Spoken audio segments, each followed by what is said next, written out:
If I had an oncologist tell me like, hey, dude, you got stage 3 cancer, I'm like, what the fuck? Yeah. Like, yesterday I was fine. Now today you're telling me I got stage 3. There's only 4 stages, dude. Yeah. We ended up seeing the oncologist. Me and my husband were in the room and I asked, what do you think this is? And he says, I think you have breast cancer. We are stage 3.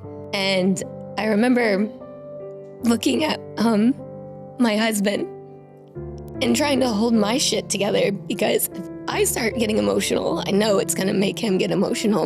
And from that moment, it was like real. That was when we started to change our life around.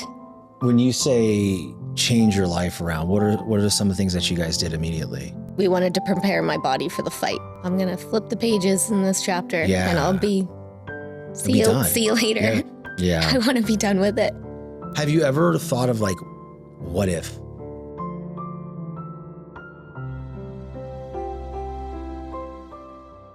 What's up, everybody? Welcome back. Today I have an amazing story. You know, as a father and a husband, I think I can relate to this a lot, because one of my worst fears is dealing with something that my guest today is dealing with, and seeing how it could impact the family, impact the kids, and bring a lot of, you know, scarcity and a lot of unknown to the energy in the house. But today I have with me Jessie Morales, and I saw her page on Instagram, the breast chapter, and immediately got hooked because it was so relatable.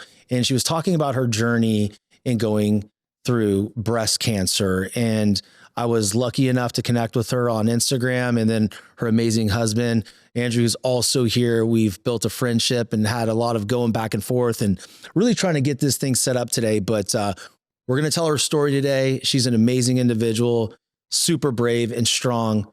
Welcome to the show. Hi, Sean. Thank you for having me. I'm super excited to have you here. It's like, you know, like the virtual world, right? Yes. It opens up this gateway to meet so many amazing people. And when I ran into your page, I immediately fell in love with your energy and your just everything that you were talking about. Because again, like I said in the intro, this is something that I worry about, right? And you have 2 beautiful girls. You know, I have 2 girls and a boy. So, you know, this is super relatable for me. And I've had scares before. You know, there was a time where I had my liver enzymes were really high. Okay. And they're still high. And I went through the CAT scans, the ultrasounds. Scary. Right? It's very scary. And then I did the CAT scan and the MRIs with contrast, without contrast, and nobody could figure, we don't know what this is. So we want to do a transjugular liver biopsy. I'm like, whoa, like, gosh. what are you talking about? Well, it's when we go through your, I was like, I get it, but like, why are we here? And one of the doctors said something stupid, you know, we got to make sure that, you know, that you don't have cancer in your liver, and we're going to, you know, really dive into your pancreas to make sure there's no cancer there. And like, as you know, I told you before the show, my grandmother passed away from pancreatic cancer, and I know the success rate there and the life longevity is very, very low. So it was very scary. And I remember going through that, and it was so hard for me to even put my children down to bed. I remember one night, damn, already? It's hard. I remember my youngest, she was probably 2. And I remember putting her to bed one night and then going out in the hallway and just going in a corner and just losing it. You're already making me start. I'm tearing. You know, thankfully, nothing was there. They still don't know why my liver enzymes are high. But apparently my biological father is, you know, pre-diabetic. Okay. So that's the reason, right? So we're doing what we can to manage it. But like your openness and vulnerability to share your story has just been inspiring. Thank you. Yeah. It's just hard. Yeah. But I think it's important to share it because so many people are going through it, and you don't realize how many young people are going through it. I was 33 when I found out. So you think, when you think of breast cancer, you kind of have this image in your head that it's older women, and you don't think, I mean, I'm 33. It's just 33. It's young. You don't ever imagine it happening. Yeah. So I thought it was just really important to get my story out there and let other women know that you're not alone in it and they can have someone to relate to. It's amazing, Jessie, because, I can think of, if you have 10 people, right, that get the diagnosis that you've been given, I think maybe one or two of them is going to talk about it and try to inspire people and let other people know that they're not alone. When people get the diagnosis that you got, a lot of times they go inward and they don't really share what's going on. But you use this as an opportunity to let people know that they're not alone. Has that trait always been something that you possess? I think so. I'm a very open person. I tell it like it is. And I felt like it's just something that needed to be shared. I guess I've always been like it because of my background in nursing and helping people. So based on your nursing background, it's educational, right? So you're with patients, you're with doctors all the time. And something like this is an opportunity to educate. And that's really what you've done. You're educating people on your journey from really start to finish. And it's needed out there because there's a lot of people like you said earlier that are young, that are going through this. And if they could come across your page, they can have hope. And I think that's so important. So when I first got diagnosed as a millennial, you don't use Google anymore. You go to Instagram. You're trying to find someone else's story so you can relate to it. And you don't go to Google anymore. You kind of go to Instagram. And that was the first thing that I did when I actually got diagnosed was went into the search bar and put in breast cancer. And I found a bunch of young women because the younger women some of them were sharing their stories. So I found a bunch of younger ladies on there and I started looking at their stories and I saw that they actually already had Instagram before they got diagnosed.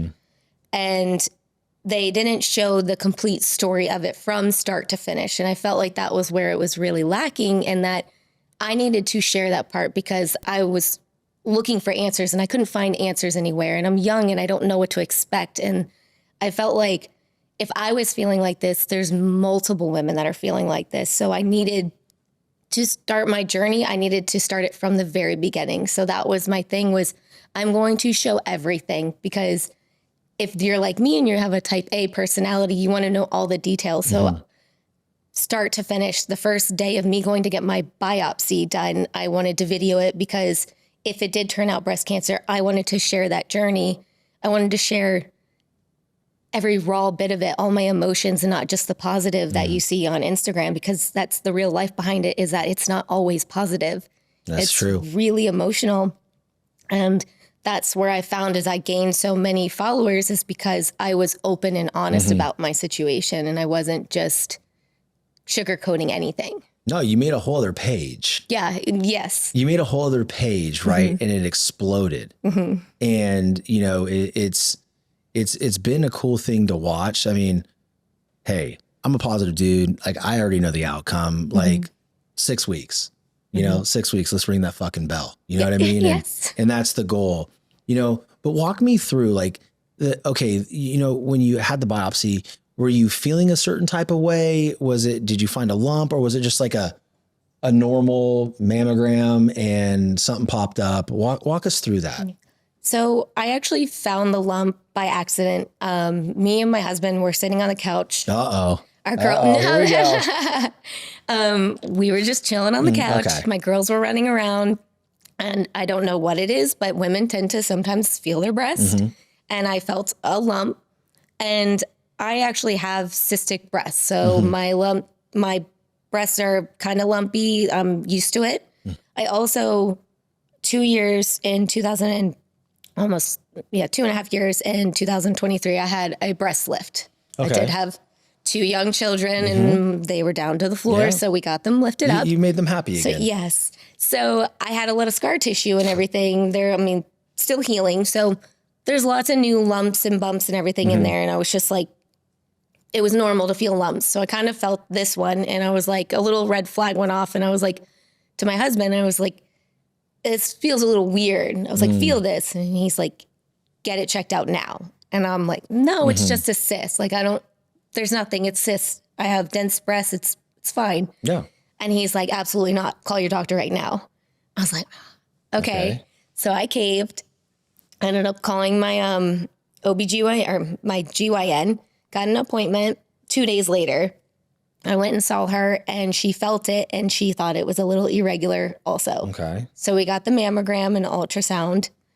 And where the red flag was is when I was getting the mammogram, she did my pictures and she sent me to go get the ultrasound. And while I was waiting outside the ultrasound room to do that, the mammogram tech called me back and said, I want to get a few more pictures. She goes, it has nothing to do with your lump, but I did see some calcifications.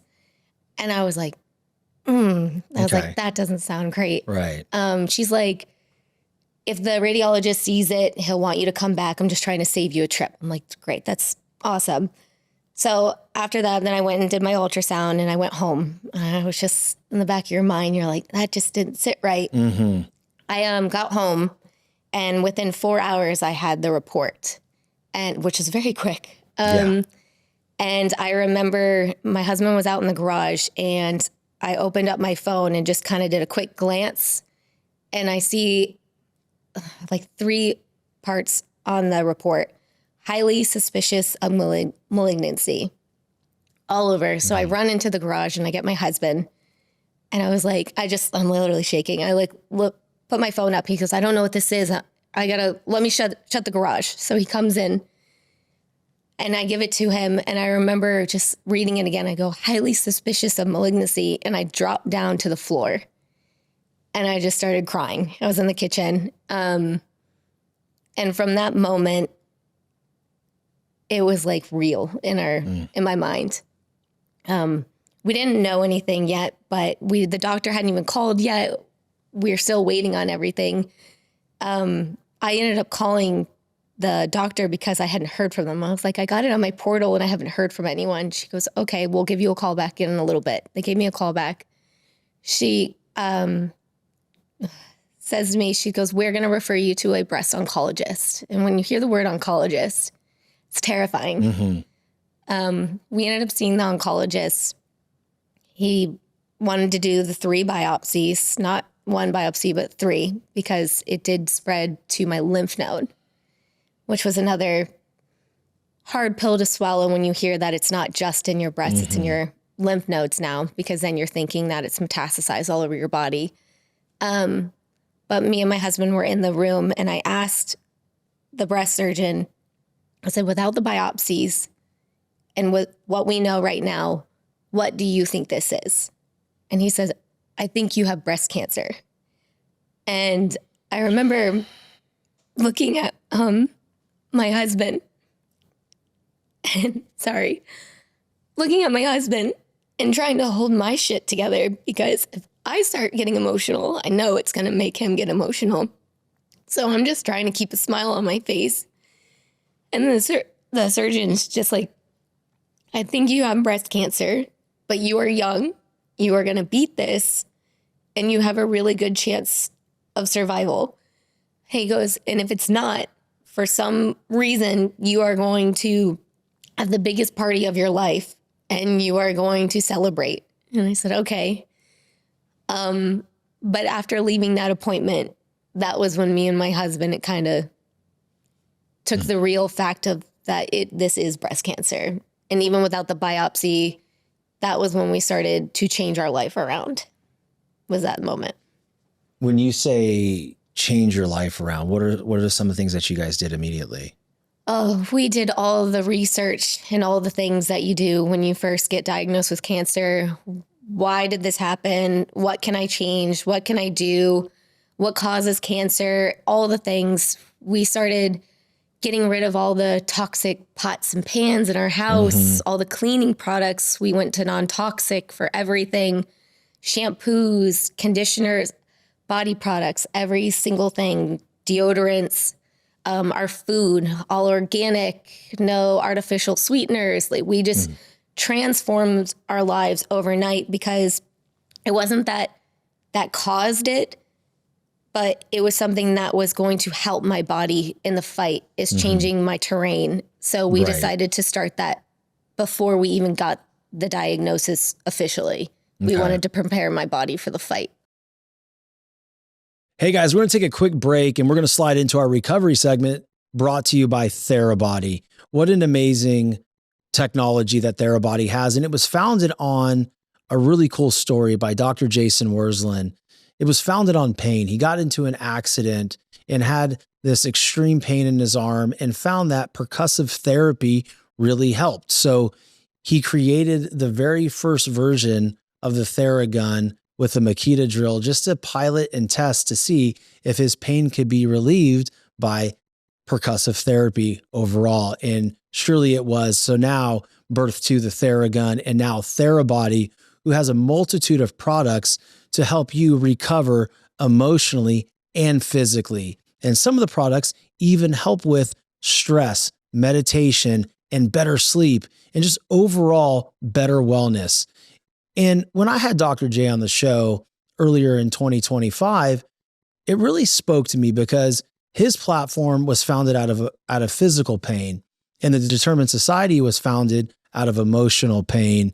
And so it felt natural for us to partner up. So here we are, an official partnership with Therabody. And I want to talk to you about some of the products today that I've been enjoying that I think you need to understand and know more about so you could potentially implement them into your life. And I'm not going to get into a big deep dive of the actual science and everything like that. I'm just going to give you some anecdotal information based on the products that I'm using and that my wife is actually using too, that is helping us out a great deal at home. Because the great thing about these products, guys, is you can use them anywhere. You can use them in the gym. You can use them at home, in your bed, in your living room. Hell, you can even drive with the Theragun Pro Plus in your car and use it on your quads, use it on your arms, whatever that is. The first thing I want to talk about is the Theragun Pro Plus. I bring that in my gym bag every day to the gym. And when I'm warming up, I use it to warm up. I put it on my arms, whatever body part I'm using that day, I activate those muscles. And what I find is I'm able to move my body a lot quicker. And I'm a lot stronger on those days that I do actually bring it and utilize it. I just think it's a great way to understand your body and the connection between your strength and your muscles and being warm and being able to perform. Because it's one thing to go work out, but it's another thing to perform while you're doing it. And the Theragun Pro Plus helps me do that. Another thing that I really, truly enjoy is the Jet Boots Pro Plus. These things are wire-free. There's no hassle. There's no cords. There's infrared LED light. There's that compression therapy.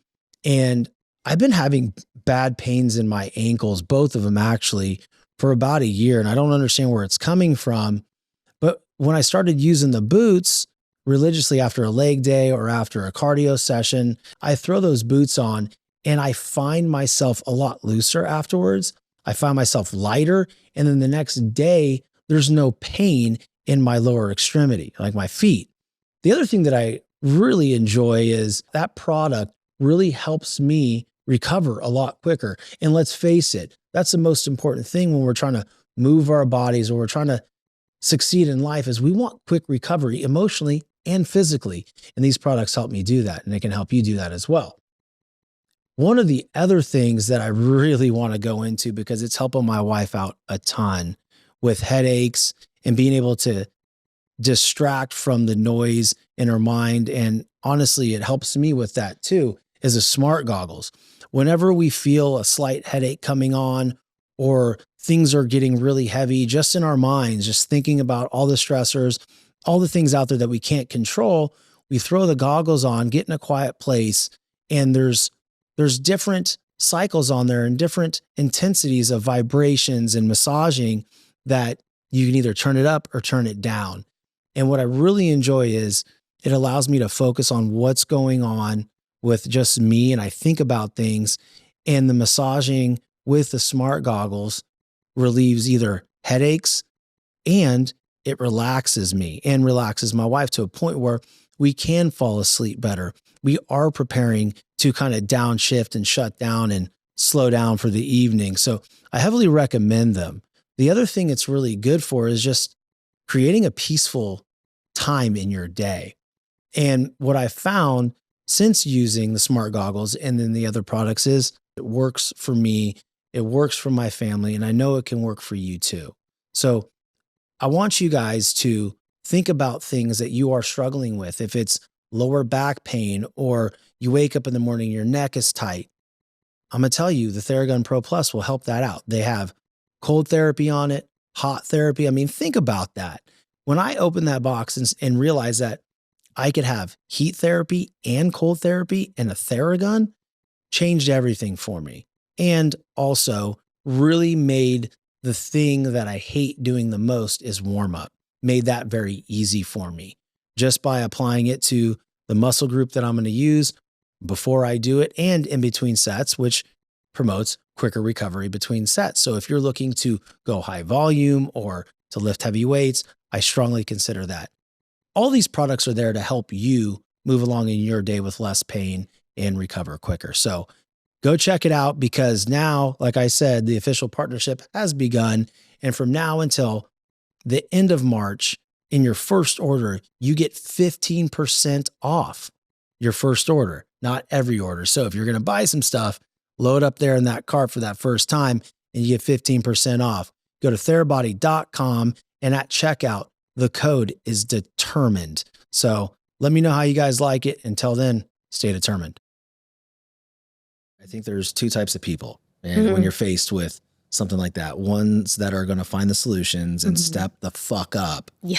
No matter what it is. Because it's going to be hard no matter what. Yes. Right? It's going to be a journey. There's going to be great days. There's going to be bad days. But then there's other individuals that just lay down and let it just kick them and say, that's it. That's all she wrote. And I just, the latter is hard for me to relate to. But I've never been through it either. You know what I mean? And, you know, it's like listening to this story, like you were talking about calcifications, scar tissue, you know, and also too, like that could also come from breastfeeding, you know, like you just never know. And I remember at one point, my wife was actually called in because they found some stuff and and it was calcifications from breastfeeding and scar tissue. And she just had dense breast. But the last one, they said, we need to take more pictures. And she immediately texted me, and the feeling that I had, it's gut wrenching. I was like, do you need me to come down there?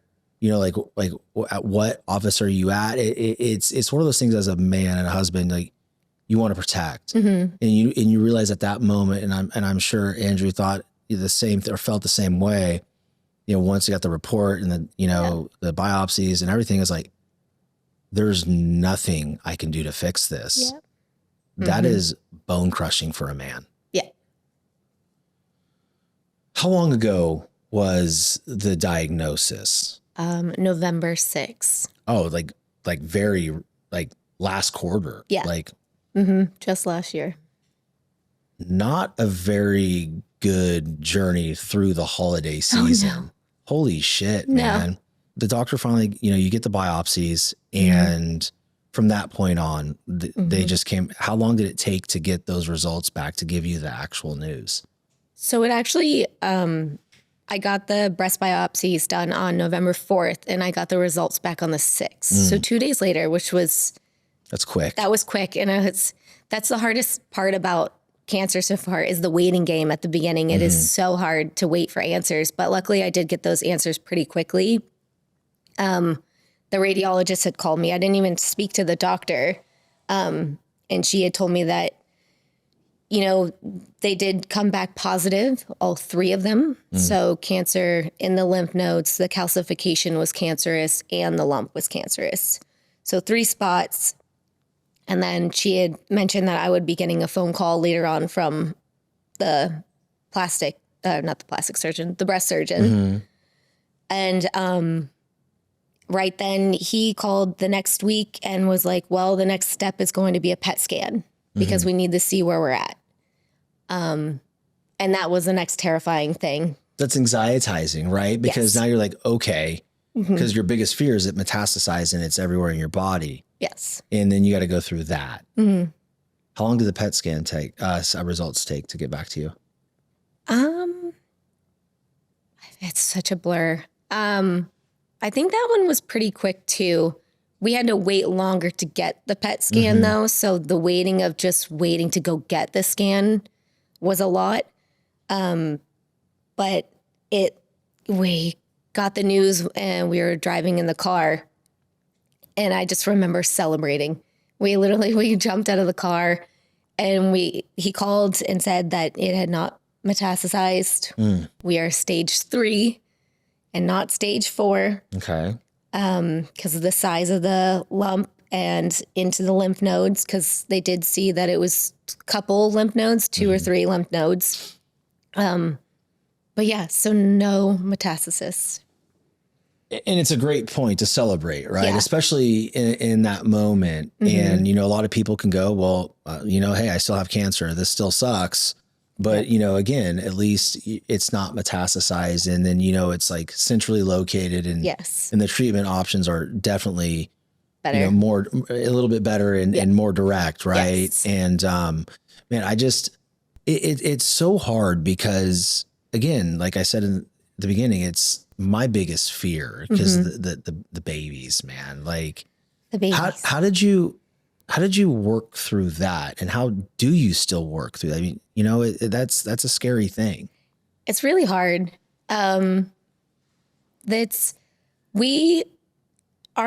You have to know your children, how they process information. And we know that our girls process things with great detail. We need to give them all the details. That early, huh? That early. Oh, they're like their mom, dude. They need the details. They ask the questions, even being so little. My oldest, she's very intelligent. She scares me. She's so smart. So we told them that everything, that mommy has breast cancer. We did use the word. We want her to know the correct words. We said, I tell her that I have bad tissue in my boob and we need to get it gone. We need to take it out. We need to use medicine that's going to make it go smaller. And then that medicine also will take away mommy's hair. So she's aware, and we read books. We do everything. We had her a part of shaving my head, both of them. I saw that. Yeah. We want them to be included in everything. And if they have questions, we want them to feel comfortable coming to us and asking about it. So that's how we entered them into this journey, was just with great detail. And it's kind of just been easy for them to understand what I'm going through. But then it's also hard for them at times when mommy feels really bad and can't tuck them in at night. And that is when it's like a dagger in the heart, because they love daddy, but they want mommy at night. They want mommy to tuck them in. I'm always there. And sometimes it gets to be really hard, or it's really hard when I'm having a bad day and I'm just laying on the couch and I feel guilty that I can't play with them because I don't have the energy to do it. So it's been really hard. That is hard because, like, to your point, if you're on the couch and you're not having a great day, physically, you just can't do anything. No. You can't do anything about it, but mentally you're still turned on. Yes. And you're like, these are my daughters. I need to be out there playing with them. And, I want to be interacting, but there's times where you just can't do that. Yeah. That's very hard. And it's a reminder of where we're at right now. Right. Yeah. It's like, I'm going through this and, and kids at times, they can still, they can still push buttons, and they're going to be kids. And I also think it's beautiful too, right? What were some of the questions that your oldest daughter asked you that you said, like, she's so smart, it scares me? She wants to know, I think she's going to be a doctor, honestly. She wants to know more about the body. And she's like, well, what do you mean about the tissue and stuff? So you have to kind of explain, or what the medicine does. Why does it take your hair away and stuff? So you have to explain that the medicine's so powerful that it's killing the cells and shrinking the tumor and everything. So then it also destroys your hair. So, but look, that's good though. She's just, she wants to know everything. Oh man, that to me, a 5-year-old, tell me about the body, tell me about the tissue. Like, what a special girl, She's special. And it's got to give you some type of, like, when you're sitting there though, and you see him, playing around and with Andrew and with each other, that has to give you some type of, you're not feeling well. It's just like, I'm actually really blessed. Oh, yeah. You know, like to have these beautiful children and to experience this and, you know, and to go through something like this. This is, you know, people go through hard shit all the time. Yeah. You know, and I think that we all think our problems are bigger than everybody else's out there, right? No matter what it is. You know, I was sitting there the other day, and this doesn't really apply, but the perspective does. And I was going through some stuff because what I do is very hard. It is a hard business, and you know, it's not sunshines and rainbows that everybody sees on Instagram. This shit is fucking difficult. The back end of it, right?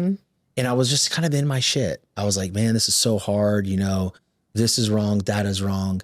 And then I saw a video pop up from a friend of mine that lives in Eastern Europe that has been just not on Instagram in about a year. And he's talking about this video, and this video about his daughters are in Qatar right now.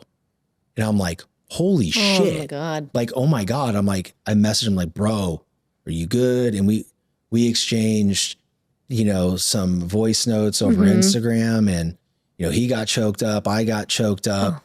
And then I instantly said, like, we're all going through things, but our problems are not necessarily bigger than anybody else's. And some people are going through harder things. And it really gave me perspective to kind of sit back and just like, okay, the thing that I'm going through right now, that's going to be fixed, you know? And thankfully I talked to him today. They're hopefully on a plane out tomorrow. So they're going to be safe, but like the perspective, right. Of like, and even in your situation, like there's other situations that are amplified more. And I mean, you're here, right? I mean, we're hanging out, you know, and you're doing well through the treatment. Of course, there's days where you're not feeling well, but there's always a point that you can look at and go, okay, you know what? I'm all right. Like it could really be worse, but it's really hard to think that way when you're going through it, you know? Yeah. Yeah. Definitely. There are times that I think that I am so lucky because I have stage 3. And it's like, who really says that? Who thinks they're lucky they have stage 3 cancer? Like, I'm just so grateful that I don't have stage 4. But that's just where I'm at in the cancer journey, is that's something that I'm thankful for. Yeah. It seems so big to someone else who doesn't have cancer, but that's like a blessing for me. Because I'm listening to this right now, right? And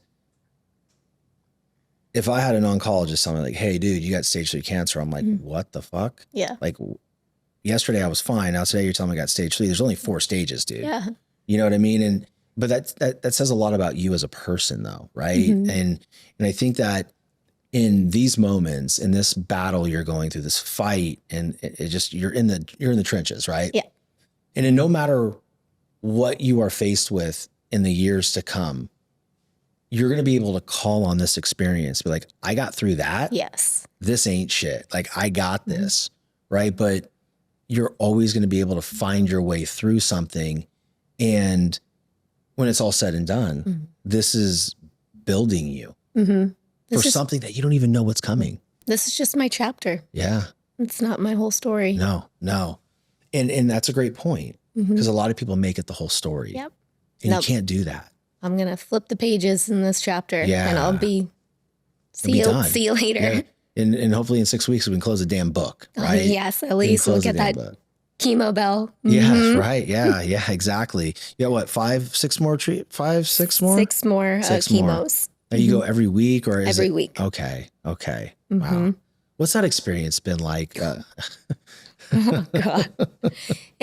Oh my God. I keep telling my husband every car ride there, I'm like, I do not want to go. Like, I don't want to go. It's like the least thing you want to do. It's just, you finally start to feel better, and then you have to go and get hit with it again and go through all the side effects and everything all over again. And I keep saying, like, I can't wait, because I haven't had my breast surgery yet. Like, cut me open, do the surgery. Like, I'll do that. Yeah. I do not want to do chemo. It is not fun. I'm not going to sugarcoat it. I do not enjoy it. I don't like it. Yeah. I want to be done with it. What's the community like in there? Cause like every time you see like a movie or something, you guys are, everybody's in a chair and they're talking. You got some people that are positive and you got the cranky one over there. What is that? Is that real? Like, what's that like? It honestly is. It's weird being the 33-year-old in the room because it is a lot of older patients. And I didn't really think about that going into my first one. You're kind of just like, let me get in there, let me get started. And then when you open the doors and you get in there and you're like, oh my gosh, like I'm really the youngest person in here. Yeah. And it's just weird being there, it's not, some places do have like private rooms where you can be in a private room and do your chemo. Not in my infusion center. Everyone's just open and next to each other. So that was like a new thing too. I wasn't expecting that. But there are the friendly people that talk to you and you have conversations about. There are some other people that are just snoozing away, passed out. And it's a weird environment. I would imagine, and again, like whether someone's talking, whether someone's quiet or sleeping, it's all good, right? Everybody's going through this and they're handling it or getting through it the best way that they can. You know, I would imagine though, have you made any friends in there? Well, people have found me from my Instagram. Wow. So you're like a fucking celebrity in there. Oh, it's so dude. weird. It's, yeah, I think I've reached out like 2 or 3 times. So, I was in I got a private room once because it was my birthday. So they gave me a little private room. It was awesome.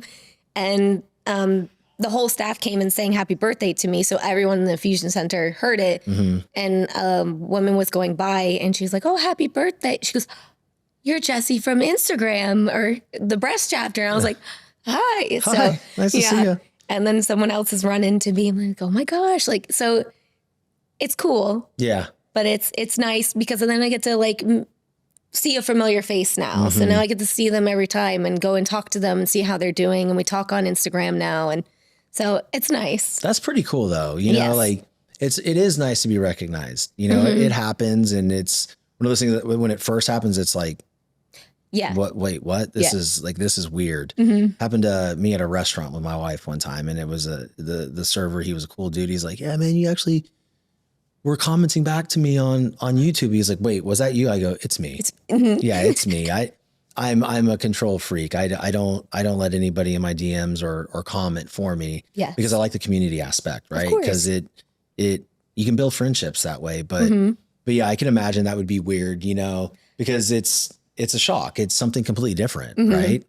Yeah. Well, yeah. And then they're like, oh, I'm blah, blah, blah. And we talked and it's like, I do talk to every single person, but it gets to be a lot of people. And I'm like, wait, like, tell me your story again so I can like remember what we talked about. So, cause like I'm exactly like you. I have to talk to every single person. Like I comment back to every single message that I get. I try to at least because there are a lot of them and a lot of people are going through what I'm going through too. And it's a little depressing too, because sometimes I tell my husband that it gets to be a lot because I have other women coming into me and telling me their diagnosis. And it gets really like sad because you feel for these people. Like they're going through the same thing you're going through. And when you're getting like 20 messages like that a day of just recent diagnosis, it's like, it's really heartbreaking. It's heavy. And sometimes I'll tell my husband, like, I need to take a break. Like I need to just watch my girls and smile and be happy for a minute and just take that little mental break. And it's super important to do that, right? You can't always respond right away, right? And I think most people would understand. And to a point where I was very actually surprised you saw my message to you because, you know, you didn't know me. I didn't know you. I saw it. I'm like, I got to follow this. Like I love these stories because they're relatable and they're real. And when you responded, I'm like, oh, okay, cool. So she saw it. And then, you know, somehow then Andrew followed me and me and this guy started talking a lot. And you're like, best friends. Yeah. It's like, it's my homie, man. It's like, but that's like the cool thing about it though, too. Right. And, you know, if anything, you know, once you beat this, like now we all know each other. We're all friends. Like, and it wouldn't have been that way if this didn't happen. And so, you know, it's like, there's always a silver lining, but doesn't take away the struggle and the heartache. And, the reason why I wanted you on the show is not just to tell your story, but it's also, in life, when I was creating this program or this platform and the show eventually was, I want to wake up in a society where people wake up determined to chase their dreams no matter how they feel emotionally, like through determination and discipline. Yep. Right. And to me, that means something because you can, be motivated one day and then the next day you just don't take action on shit. Right. Yeah. And I wanted to inspire and bring hope. And to me, when I look at you and what you're going through, that's the ultimate determination, is to not just wake up every day and do your treatments and fight and keep a positive mind and inspire people, but also be a wife and a mom. Yep. That's a lot to handle. It's a lot. It gets heavy at times, but I just look at my 2 daughters and my husband, and that's just what keeps me going. That's awesome. That's the reason why I wake up in the morning. Man.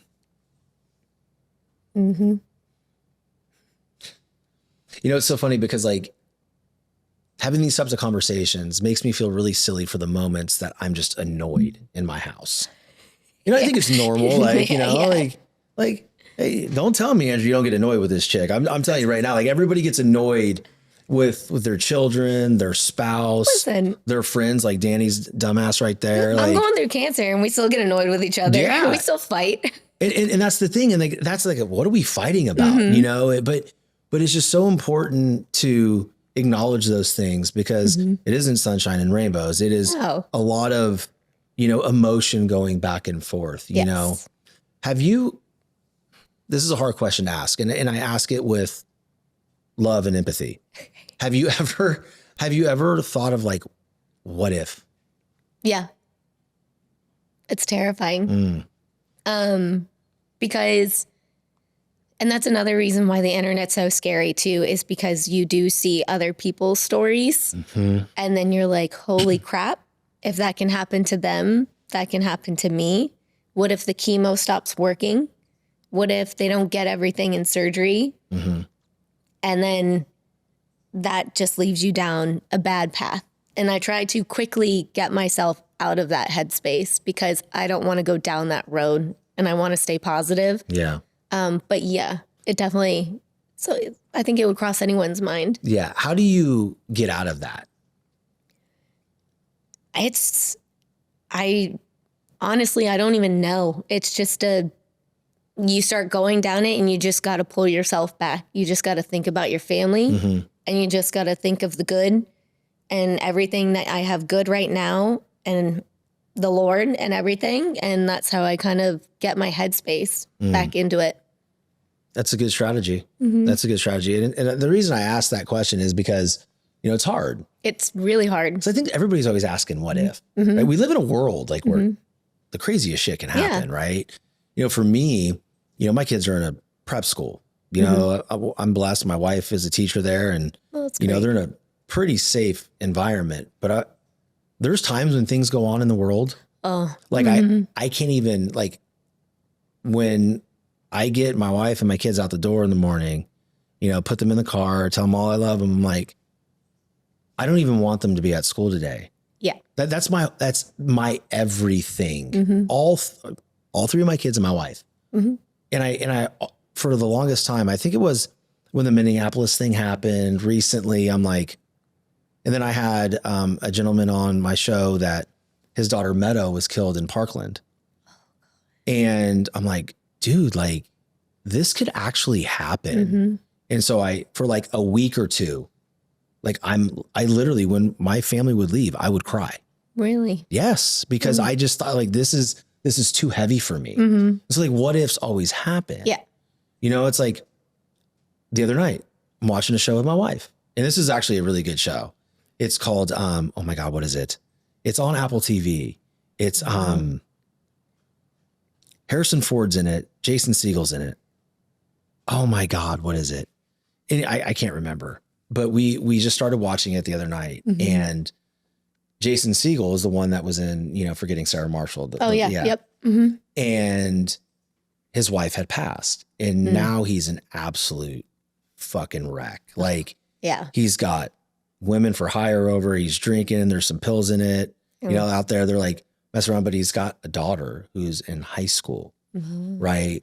And she also, you know, went through the same thing he did, when basically what happened is he lost his wife in a car accident. And I'm just like, yeah.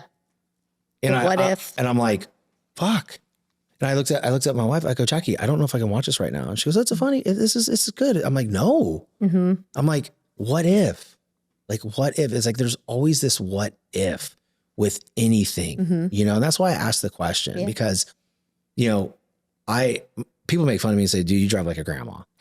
I'm like, yeah, because what if? Like, I like to keep the front of me, the back of me, the sides of me clear. And if I have to go 60, so my wife and my kids don't get that call, then I'm going to go 60. There you go. You know, but it's a crazy thing just to think of, like, all the things that can happen in life. Yes. You know, I don't know what my point is with that, but it's a scary thing. It is. You know, very. So, have you had the surgery? You haven't had the surgery yet, No, right? not yet. So what's the process? Like, when is that scheduled, or do you do that after chemo? Like, yes. Okay. So I do chemo first, and then I will have my bilateral mastectomy. After that, I will do radiation, I believe, for 3 weeks. So that's Monday through Friday, every day. And then I will have my reconstruction surgery with plastics. And then I will do hormone blockers for either, I think it's like 5 to 10 years. Oh, wow. Because there's different types of breast cancer. So I have estrogen, progesterone positive. So that means that fuels my cancer. So they have to block those. Oh, wow. And in order to have less of a chance of reoccurrence, they do the hormone blockers for 5 to 10 years after it. Pill form? Yes. I'm on an estrogen blocker too. Oh, there you go. Yeah. I'll probably never get off of it though. Okay. Probably never get off of it. You know, that there's this whole medical plan. Yes. Right. And so we started in November, and I think we're in March, right? I don't know. This year's flying by. Yeah. Like, I don't know about for you, but like, we're almost done with Q1. Oh, mine's like snail speed. Really? I'm like, slow. oh my God. It goes so slow for me. I feel like it was just Christmas, you know? But again, you know, everybody has a different perspective and things like that. So, you know, all goes the way it's going to, right? 6 weeks, we're going to ring that bell, and then your surgery, your double mastectomy, and then reconstruction with plastics. What's the time frame there? Oh, we're at like a year, year and a half. Yeah. So right around this coming holiday season, you'll be ready to rock and roll. I hope so. No, you will. We got to think like that, right? Yeah. We got to think like that. But the good news is you look good bald. Oh, thank you. Yeah. You know, she doesn't have a weird shaped head, man. That's good. Yeah, side profile. Yeah, it looks great. Looks great. It's the hair's growing back. I see that. I see Little that. peach fuzz. Little peach fuzz. That's good. How was that for you? Like, I mean, I'm 47 and I'm thinning in my hair and it's getting gray, and I'm like, oh shit, I need some hair product. You know, I want to build this bad boy back up. But you know, what was that experience like for you? You know, saying, okay, we're gonna sit down in this chair. Just gonna do it. There's a thing that's called cold capping, where you can try to keep your hair, or it's just let the chemo do its thing and take your hair. And I did the research, and it just had too many cons for me. So I figured it was one less thing to worry about. Let's just get rid of the hair. And I'm not going to lie, at the very beginning, it was easy because I just wanted it gone. It started to come out, and it was like, let's get rid of it. We got rid of it. And that was an emotional thing because, you know, you saw the video, my husband and my daughters are both shaving my head. And so the waterworks come out. But then after is when the real mental battle came with it, because I'm bald. I look in the mirror and I don't see myself. You see the people do the side eye in the store, and they're looking at you like, what's going on with this chick? Why does she have no hair? So it's really hard. You don't feel feminine. You don't feel pretty in your clothes anymore.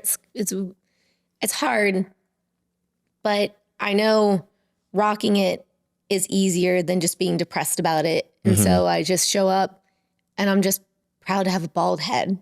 You know, it's funny because not funny in a comical sense, but you know, you like you said, you're at the store and people side eye. Oh yeah. What the fuck is wrong with people? What do you but like, cause here, what do you think is going on? Like, yeah. Yeah. I'm hoping that they're like, oh, does she have cancer? And like, is that why? Or is it just, she thinks I don't know, she's going crazy and just chopped her hair off. Britney Spears over here. Like, what's going on? Exactly. Right? She's going batshit crazy. Yeah, exactly. But yeah, you get the stares all the time, but then you also get the people that come up to you random. I've gotten it so much. They come up to you and you're just like, you are beautiful. Your head is beautiful. And it's the weirdest compliment ever. Like, you got a good shaped head. Like, thank you. But it's so nice too. Yeah.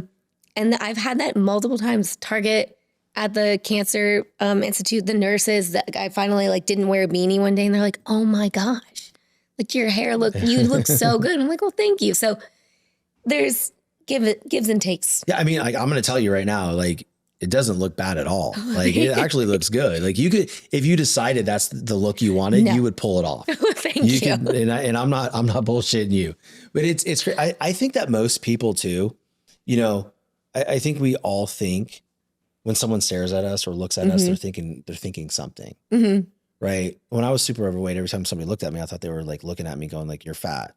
They probably weren't, right? What if when people looked at you and go, oh my gosh, she's so young and pretty, I hope she's okay. You never know.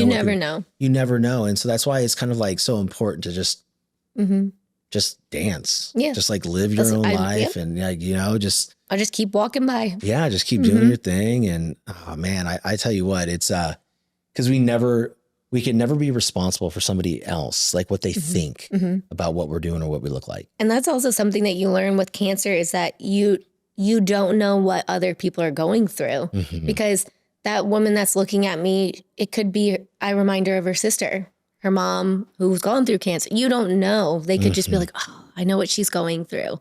So you never know. Or someone with a pixie cut. Yeah. Is that pixie cut because your hair is growing back or is it just a hairstyle you wanted? You don't know what people are going through. Oh man. Yeah. That's a long road, right? Like even thinking about getting through it and, you know, growing your hair back, that's going to be a process, right? Yeah. I mean, you could do a pixie cut too, you know? I heard it's like the hardest stage too. It's not the baldness, it's the growing back because it's just all over the place. It's just all over the place. You know, we had a very good friend, Jace, who went through cancer young, tumor in his chest. Ooh. He was 26. Oh my gosh. He's good. Huh? He beat it in a year. That's amazing. A year. And to see the progression, you know, I knew him before, right? He's involved here with the production company at Grit Media and we were friends. And then, you know, I had him on my show like June of 24. And then he got through it and he beat it. And, you could see the stages of the hair regrowth, right? And just like everything. And he still goes and, you know, he created a page too. Oh, really? Called Jace Beats Cancer. And it exploded. Oh, really? Oh, yeah. It was crazy. It got to like 800, 900,000 people like that. Oh my gosh. Yeah. And, you know, but just seeing him go through it, you know, because he's such an active human being and then having to work back into activity, like working out and everything like that. And it was just amazing to watch. Like he is such a strong human being. That's amazing. You know, but, you know, recently the other day he's like, this is one of the most anxious parts. I've got to go get another scan. You know, and it's just Scanxiety. Scanxiety. Is that what it's Scanxiety? Yeah. Oh, I mean, I have enough anxiety. Just like, I mean, sometimes I run a little bit too tight, but you know, it just seems to me that there's so many young people now going through it and, you know, and coming out on top. Like it's truly remarkable. And like, I don't have a doubt in my mind. You're, you know, you'll have that hair regrowth in no time. You'll be good. Have you thought about, what's a celebratory, at the end in the holidays, like what's the one thing that you want to do to commemorate this time and put it to bed? Like, what's the celebration? Honestly, I'm going to burn everything pink. That's my celebration. I don't want pink ever again. I was so excited at the beginning of breast cancer. I was like, I'm going to have everything pink. Everything's going to be pink. I don't like the color pink anymore. So you're not looking forward to October? No, that's actually when I was, I found my lump was October too, which is crazy. Yeah. Wow. Breast Cancer Awareness Month. Wow. Wow. It's, that's the pink thing. That's pretty funny. That's, some people say, well, I want to go to Fiji. Yeah. I want to go do this. And you're like, I'm burning everything. We do want to do that too. Do you want to go to Fiji? Not Fiji, but we want to take a trip eventually and just, finally relax. But yes, I'm burning everything as well. Yeah, that's good too. That's good. Can you guys invite me over for that? I want to bring the lighter fluid. Bonfire. Yeah, seriously, bonfire. We go on bonfire. I was just burning clothes. Don't worry about it, guys. Everything pink. It's gone. It's gone. Where's your dream vacation? I told my husband I wanted to go over to Europe. I want to go to Italy. And I want to go. We actually are thinking about doing, one of his friends did it. It's where you rent like a minivan, a little minivan, and you just go all throughout Italy. That's cool. Mm-hmm. One of my friends told me last night that a mutual friend of ours, like the married couple, they're going to Italy to go skiing. Oh, okay. And it's actually cheaper to go to Italy and ski than it is to go to like Lake Tahoe. I think I saw that. That's fucking wild to me. Like, we're talking about Europe here, right? Yeah. Like, Tahoe's in Cali.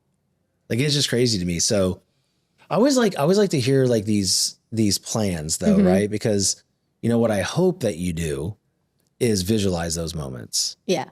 Because I think visualization is such an important part of anything that we do. And, when you can feel those emotions of the attainment, what's it going to feel like when I'm in a camper in Italy and going around, like, your brain has no idea that's not real. Yeah. I try to do it more and more because it's kind of actually hard to do as a cancer patient. I don't see into the future as much as I did before, but it's because I'm living in this moment. Like, this is all I can process at one time, because if I process everything at the same time, it's just overwhelming. Yeah. So like right now, like my brain's focused on chemo. Let's get to the next chemo cycle and to the next one.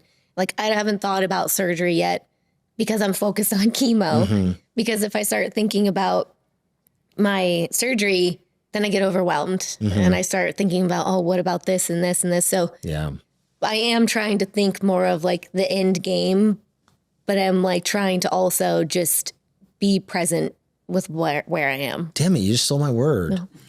Come on, Jessie. Sorry. And you were nervous. Come on. Taking the words out of my mouth. I was just thinking, like, this is giving you the gift of presence. Yes. And I think that being present doesn't always have to be super positive either. Whatever you're feeling, like, I truly believe, like, if I'm feeling anxiety, a ton of anxiety one day, I lean in it, I put my face in it. Yep. If I'm feeling happy, like, I'm happy. But if I'm an angry son of a bitch, like, I'm going to lean into that too. Yep. Because what I don't want to do is be incongruent to how I feel emotionally, right? You don't want to withhold. No, you can't. But that also doesn't mean that I downshift and retreat from what I'm supposed to do, right? Yesterday, I remember, and I'm very open with my kids too, just like you and Andrew. I was sitting there at my daughter's play. I got to show you guys the videos. It's so cute.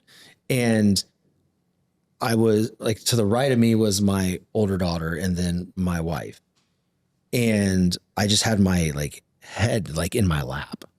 And I had this overwhelming sense of anxiety. Like, it wasn't anything related to where I was at. Yeah. Like, I had my phone in my pocket. I can feel it buzzing constantly. I'm like, oh my God, what's going on? Is there a fire that I need to put out? But my daughter goes, Daddy, what's wrong? I go, honey, I'm so anxious right now. She goes, really? Why? I go, I don't know. I said, it's work stuff. And then I just put my head down and I just took some deep breaths, and she starts rubbing my back. And, but I was still present, right? Because I was Yeah. interacting and I was like telling her what I was going through at that moment. Mm-hmm. And then she brought me back. And then I cried in the damn performance.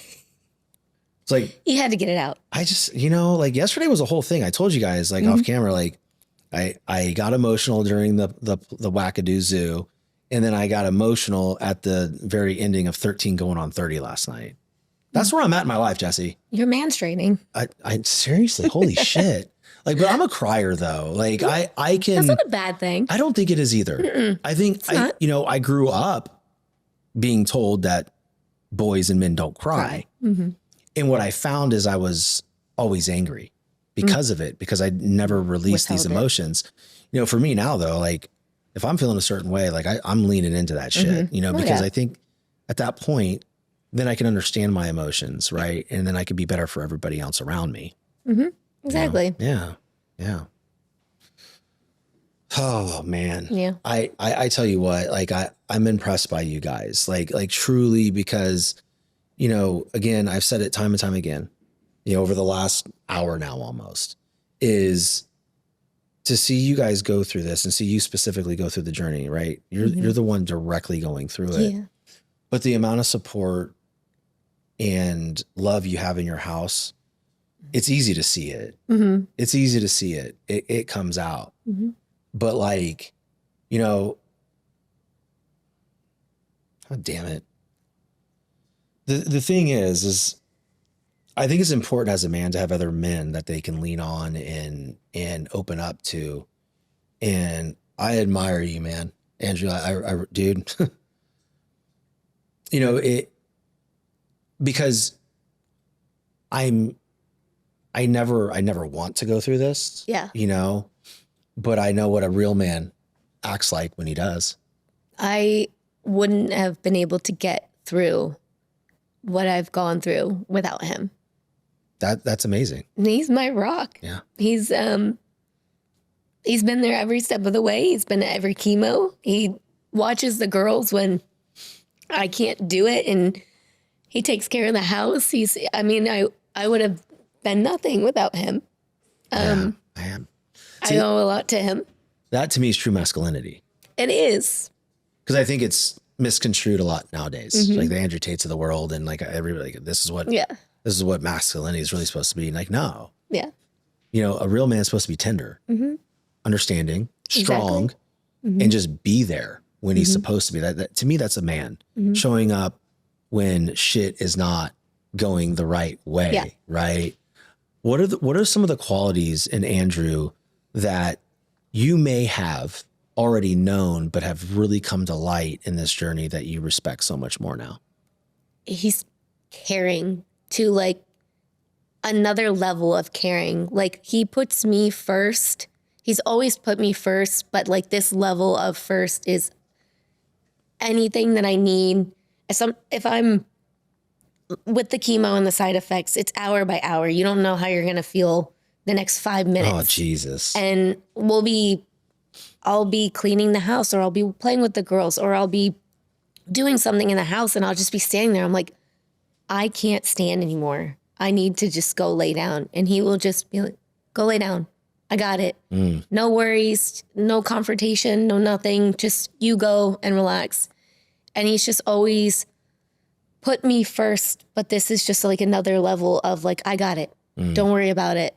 And we wouldn't have gotten through this journey if I didn't have him. Yeah. I think choosing the right partner is like 100%. Choosing the wrong partner is a whole other thing. Right. Yeah. And when you're, I guess not when you're reminded, but when you're shown evidence that you chose right. Oh, you know what I mean? Thank God. And I think that, too, it's, I got 2 daughters as well. And what is going on in your household is so much more than getting through this and, getting ready to come out the other side. What's going on right now is your daughters are watching how a man loves a woman. Yes. And how a woman deserves to be treated. Yep. That is the most important gift any girl could ever get. My wife always is always telling me this. The daughters get their confidence from how their dad loves them. Yep. that's heavy, right? Because I mean, you see my stuff. Like, I don't ever lose it on my son, but my daughters, I can get very frustrated because sometimes I feel like I can't win, right? You know, but they're also too. Those are my girls. Like, I would kill and maim for them, right? Of and course. my son too. Like, fuck with my kids and find out, like, or my wife. But like, you know, it's just an important topic because there's a lot of dads out there that just because they're home, they think they're there. Yeah. And that's not necessarily the case. They're numbing through food, alcohol, porn, whatever, and they're not being present with their children.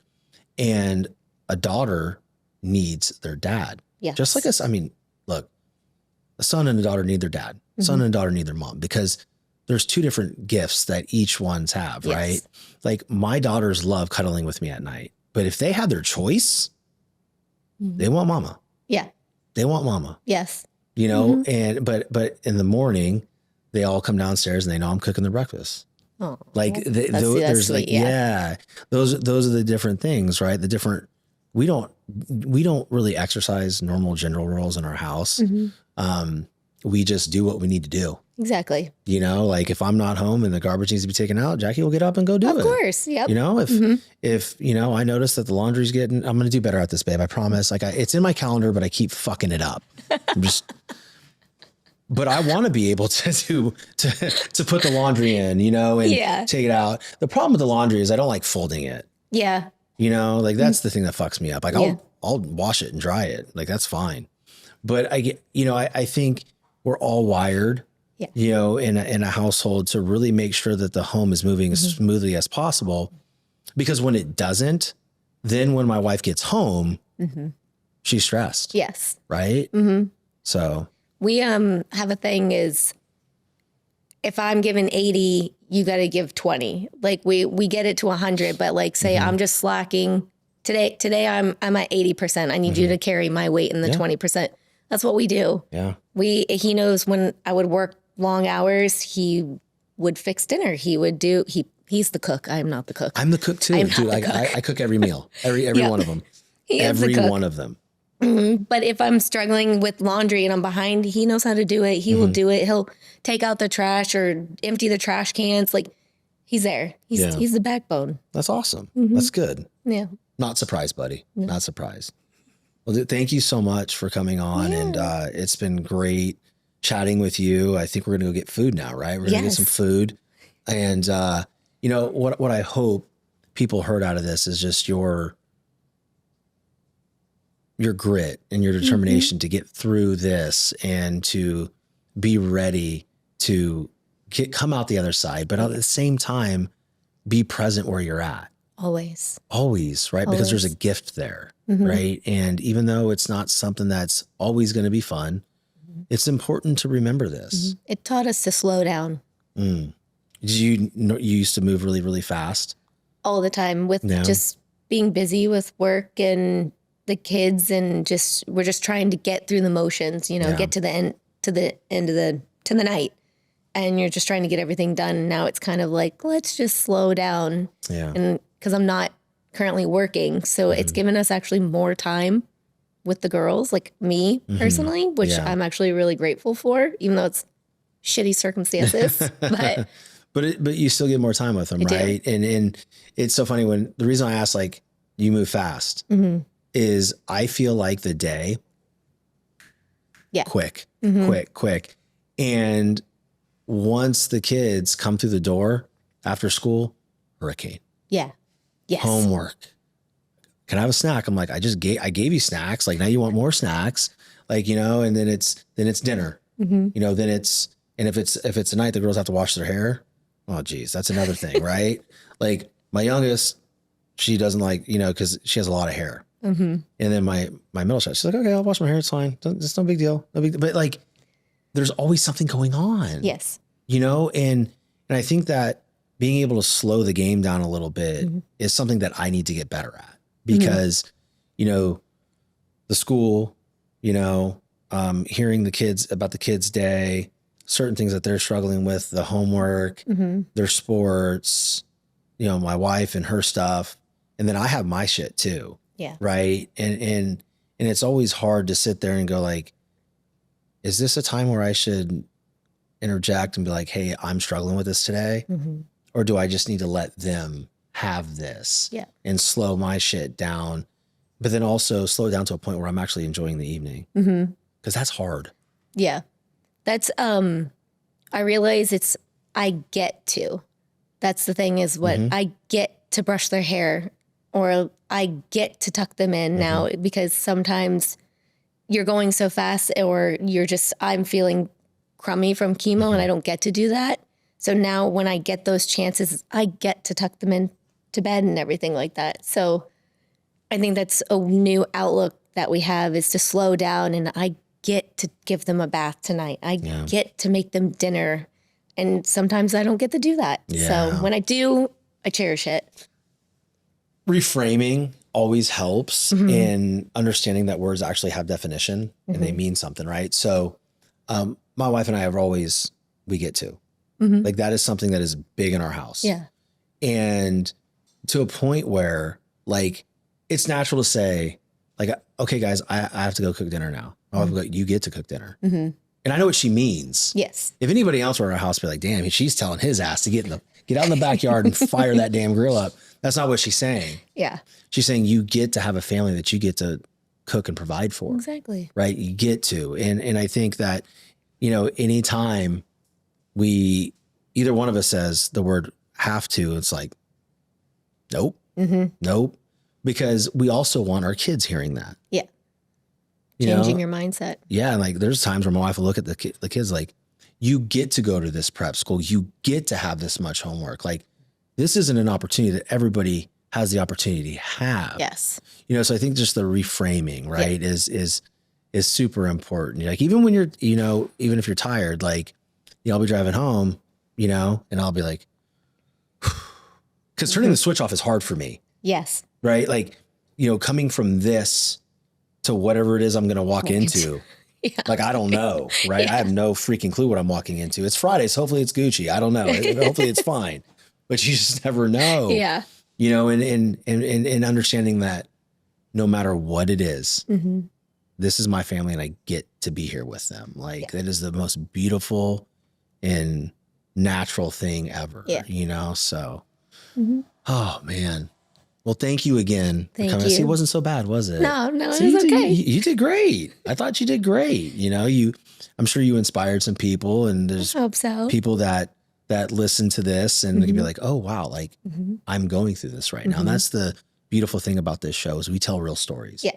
We don't clickbait people. We don't do any of that shit. We just, whatever I can connect with on the guest, and it's like, okay, this is the story I can bring out. And it's an experience, right? Yeah. And I bet you wake up tomorrow and be like, wow, that wasn't so bad.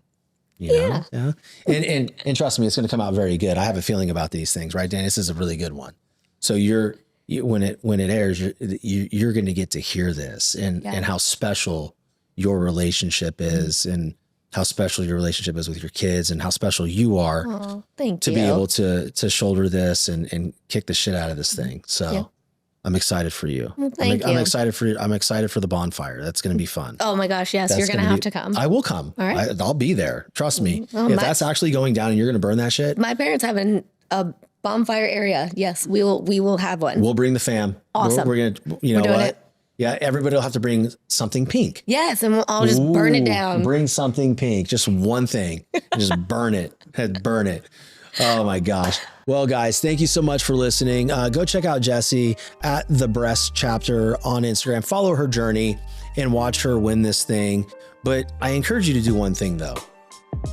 When you find her page, I want you to scroll all the way down to the beginning, and I want you to watch every single video, because you're going to see how amazing she is, how amazing her husband is, and her kids, and how she has chosen to take this thing on and beat it. So I hope this message today inspires you guys. If you're going through something like this, definitely know that you're not alone.